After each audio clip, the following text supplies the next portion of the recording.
नमस्कार मित्रों, मैं सुवेग सिंह चौहान आप सभी का सक्सेस विधि मंत्रा यूट्यूब चैनल पर हार्दिक स्वागत करता हूं। आज की इस वीडियो में हम पब्लिक इंटरनेशनल लॉ अर्थात अंतर्राष्ट्रीय विधि के कुछ महत्वपूर्ण एमसीक्यूज पर चर्चा करेंगे। यह वीडियो यूपी पीसीएसजे 2023 की प्री एग्जाम्स के संदर्भ में अति महत्वपूर्ण है। इससे पहले हमने जनरल स्टडीज़, जूरिस्प्रूडेंस और सीआरपीसी अर्थात दंड प्रक्रिया संहिता के कुछ महत्वपूर्ण एमसीक्यूज पर आधारित वीडियोस अपलोड कर रखे हैं। आप लोग चैनल पर विजिट करके उसको देख सकते हैं। आइए प्रारंभ करते हैं। पहला प्रश्न है, आधुनिक अंतर्राष्ट्रीय विधि का जनक किसे कहा जाता है? Option A Oppenheim, option B Hugo Grotius, option B C Lauterpacht, option D Holland. तो सही आंसर हो जाएगा ऑप्शन बी ह्यूगो ग्रोसियस। ह्यूगो ग्रोसियस को आधुनिक अंतर्राष्ट्रीय विधि का जनक माना जाता है। इनकी एक पुस्तक है डी जोर बेली एक पैसेस, डी जूर बेली एक पेसेस, डे जूर बेली एक पेसेस इनकी एक पुस्तक है। ये अक्सर एग्जाम्स में पूछ ली जाती है, इसको ध्यान रखिएगा, डी जूर बेली एक पेसेस। अगला प्रश्न है, किस विधिशास्त्री ने अंतर्राष्ट्रीय विधि को किसी सभा अथवा समाज को बाध्यकारी बनाने वाले नियमों के अनुरूप केवल सकारात्मक अंतर्राष्ट्रीय नैतिकता कहा है? यानी पॉजिटिव इंटरनेशनल मोरालिटी के नाम से इंटरनेशनल लॉ को किसने संबोधित किया है? Option A Hugo Grotius, option B Jeremy Bentham, option C John Austin, option D Holland. तो सही आंसर हो जाएगा हमारा option C John Austin. John Austin ने इंटरनेशनल लॉ को इंटरनेशनल पॉजिटिव मोरालिटी के नाम से संबोधित किया है। अगला प्रश्न है, अंतर्राष्ट्रीय विधि को विधिशास्त्र का लुप्त प्राय बिंदु किसने कहा है? International law is the vanishing point of jurisprudence, ऐसी जो टर्मिनोलॉजी है इसका प्रयोग किसने किया है? Option A Starke, option B Holland, option C Hugo Grotius, option D Austin. तो सही आंसर हो जाएगा ऑप्शन बी हॉलैंड ने अंतर्राष्ट्रीय विधि को विधिशास्त्र का लुप्त प्राय बिंदु कहा है, लुप्त प्राय बिंदु की संज्ञा दी है। अगला प्रश्न, किस विधिशास्त्री ने अंतर्राष्ट्रीय विधि के विधिक चरित्र पर शंका व्यक्त की है?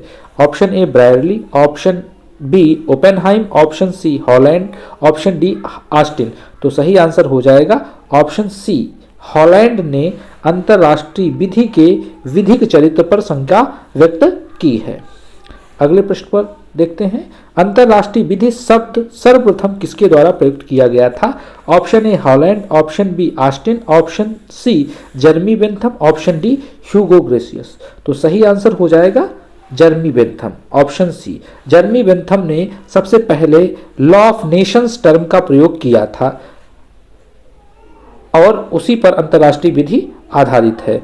तो आप व्याख्या देखते हैं, जेरेमी बेंथम द्वारा 1780 ईस्वी में सबसे पहले अंतर्राष्ट्रीय विधि शब्द का प्रयोग किया गया था।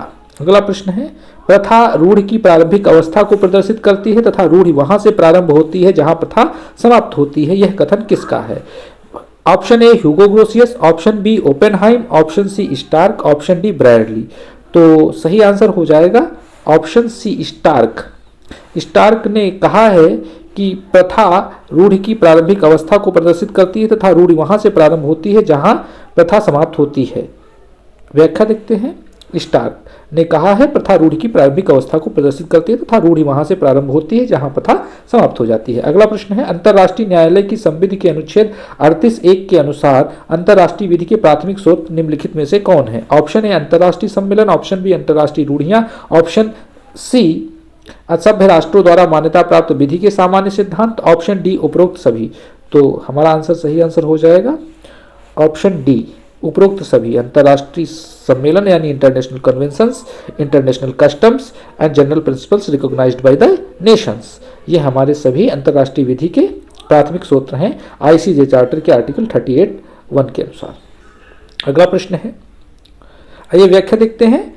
Article 38(1) international conventions, international customs and general principles of law recognised by the civilised nation. और वहीं पर जो डी है वो कहता है subject to the provisions of article 59 judicial decisions and the teachings of the most highly qualified publicist of the various nations as subsidiary means. यहाँ पर ध्यान रखने वाली बात है subsidiary means for the determination of rules of law. अगला प्रश्न है, जस कोजस से तात्पर्य है? ऑप्शन ए देशों पर बाध्यकारी नैसर्गिक विधि के सिद्धांतों से, ऑप्शन बी अंतर्राष्ट्रीय रूढ़ियों से, ऑप्शन सी अंतर्राष्ट्रीय विधि के अनुल्लंघनीय मूलभूत सिद्धांतों से, ऑप्शन डी अंतर्राष्ट्रीय समझौतों द्वारा तय विधि से। तो हमारा सही आंसर हो जाएगा जस कोजेंस का तात्पर्य है ऑप्शन सी अंतर्राष्ट्रीय विधि के कुछ मूलभूत सिद्धांत हैं जिनके उल्लंघन पर अगर कोई सम्मेलन किया जाता है या कोई प्रथा होती है या कोई ट्रिटी की जाती है तो वह ट्रिटी शून्य हो जाएगी। अगला प्रश्न है, अंतर्राष्ट्रीय विधि ऐसे विधिक नियमों का निकाय होता है जो संप्रभु देशों तथा ऐसी अन्य संस्थाओं के बीच लागू होता है जिनके अंतर्राष्ट्रीय व्यक्तित्व को मंजूरी प्रदान की गई है। अंतर्राष्ट्रीय विधि की यह परिभाषा किसने दी है? Option A Oppenheim, option B Starke, option C Holland, option D Schwarzenberger. तो ये सही आंसर हो जाएगा ऑप्शन डी। स्वेजनबर्गर ने कहा है कि अंतर्राष्ट्रीय विधि ऐसे विधिक नियमों का निकाय होता है जिसे सॉवरेन स्टेट और अन्य जो इंस्टीट्यूशंस होती हैं, इंटरनेशनल इंस्टीट्यूशंस होती हैं, उनके अंतर्राष्ट्रीय व्यक्तित्व को मंजूरी प्रदान करते हैं। अगला प्रश्न है, पैक्ट sunt servanda का सिद्धांत निम्नलिखित में से किसने दिया था? Option A Hugo Grotius, option B Anzilotti, option C Oppenheim, option D Brierly. तो सही आंसर हो जाएगा एंजिलोटी। एंजिलोटी जो इटली के ज्यूरिस्ट थे, उन्होंने पैक्ट sunt servanda का सिद्धांत दिया था। आइए व्याख्या देखते हैं। एंजिलोटी इटली के सार्वजनिक अंतर्राष्ट्रीय विधिशास्त्री एंजिलोटी जो एक सकारात्मकतावादी यानी पॉजिटिविस्ट भी थे, उनके अनुसार अंतर्राष्ट्रीय विधि की बाध्यकारी शक्ति एक सर्वोच्च सिद्धांत होता है, सर्वोच्च सिद्धांत पर आधारित है। यह सिद्धांत ही अंतर्राष्ट्रीय विधि में पैक्ट sunt servanda कहलाता है। अगला प्रश्न देखते हैं, एकमात्र तथा आत्यंतिक रूप से मान्यता के द्वारा ही कोई राज्य एक अंतर्राष्ट्रीय व्यक्ति होता है और बन भी सकता है, यह सिद्धांत यह किसने कहा था? Option A Anzilotti, option B Oppenheim, option C Brierly, option D Starke. तो यानी मान्यता के द्वारा ही, तो सही आंसर हो जाएगा ऑप्शन बी। ओपेनहाइम ने कहा था कि केवल और केवल मान्यता के द्वारा ही कोई राज्य अंतर्राष्ट्रीय व्यक्तित्व को धारण कर सकता है। अगला प्रश्न है, अंतर्राष्ट्रीय विधि में मान्यता के एक संगठित सिद्धांत के अनुसार कोई देश मान्यता के द्वारा ही अंतर्राष्ट्रीय व्यक्ति हो सकता है। ऑप्शन बी अंतर्राष्ट्रीय विधि और देशी विधि एक ही होती है। ऑप्शन सी केवल स्वयं की ही घोषणा से कोई देश अंतर्राष्ट्रीय व्यक्ति हो सकता है। ऑप्शन डी राष्ट्रीय विधि और देशी विधि एक नहीं होती है। तो जो अंतर्राष्ट्रीय विधि का संगठित सिद्धांत है उसके अनुसार कोई देश केवल मान्यता के द्वारा ही अंतर्राष्ट्रीय व्यक्तित्व को प्राप्त कर सकता है। अंतर्राष्ट्रीय व्यक्तित्व की प्राप्ति के लिए मान्यता का प्राप्त होना आवश्यक है और ऐसी मान्यता डी ज्योर रिकॉग्निशन होनी चाहिए, यानी विधिक मान्यता होनी चाहिए जो बाद में वापस नहीं ली जा सकती है, जबकि डी फैक्टो रिकॉग्निशन को वापस लिया जा सकता है और डी फैक्ट रिकॉग्निशन का कोई विशेष वैल्यू नहीं होती है अंतर्राष्ट्रीय विधि में, जैसा संगठित सिद्धांत के प्रतिपादक मानते हैं। अगला प्रश्न है, निम्नलिखित में से कौन सा सिद्धांत अंतर्राष्ट्रीय विधि में राज्य की मान्यता से संबंधित है? ऑप्शन ए टोबार सिद्धांत, ऑप्शन बी एस्ट्राडा सिद्धांत, ऑप्शन सी मोनरो सिद्धांत, ऑप्शन डी का और खा दोनों, यानी टोबार सिद्धांत भी और एस्ट्राडा सिद्धांत भी। तो हमारा सही आंसर हो जाएगा ऑप्शन डी का और खा दोनों, यानी टोबार सिद्धांत भी और एस्ट्राडा सिद्धांत भी, ये दोनों सिद्धांत अंतर्राष्ट्रीय विधि में राज्य की मान्यता यानी स्टेट रिकॉग्निशन थ्योरी से संबंधित, स्टेट रिकॉग्निशन थ्योरीज के रूप में मान्यता इनको मिली हुई है, यानी स्टेट रिकॉग्निशन थ्योरी के रूप में ये जानी जाती है, टोबार सिद्धांत भी और एस्ट्राडा सिद्धांत भी। टोबार सिद्धांत इक्वेडोर को विदेश मंत्री ने दिया था, जबकि एस्ट्राडा सिद्धांत मैक्सिको के विदेश मंत्री ने दिया था। अगला प्रश्न है, किसी नवीन देश द्वारा एक बार डी ज्यूर अर्थात विधिक मान्यता प्राप्ति के बाद विधिक मान्यता वापस ली जा सकती है? ऑप्शन ए हाँ, ऑप्शन बी नहीं, ऑप्शन सी शर्त के उल्लंघन पर वापस ली जा सकती है, ऑप्शन डी उपरोक्त में से कोई नहीं। तो एक बार डी ज्यूर रिकॉग्निशन प्राप्ति के बाद उसको वापस नहीं लिया जा सकता, यानी यह अप्रतिसंहरणीय होती है, ये इरेवोकेबल होती है, रेवोकेबल नहीं होती है। आइए व्याख्या देखते हैं। किसी नए देश को एक बार डी ज्यूर यानी विधिपूर्वक मान्यता प्रदान किए जाने के बाद यह वापस नहीं ली जा सकती है, क्योंकि यह अप्रतिसंहरणीय यानी इरेवोकेबल होती है। अगला प्रश्न है, अंतर्राष्ट्रीय विधि में राज्य उत्तराधिकार के नियम का प्रवर्तक निम्नलिखित में से कौन था? Option A Hugo Grotius, option B Jellinek, option C Holland, option D Oppenheim.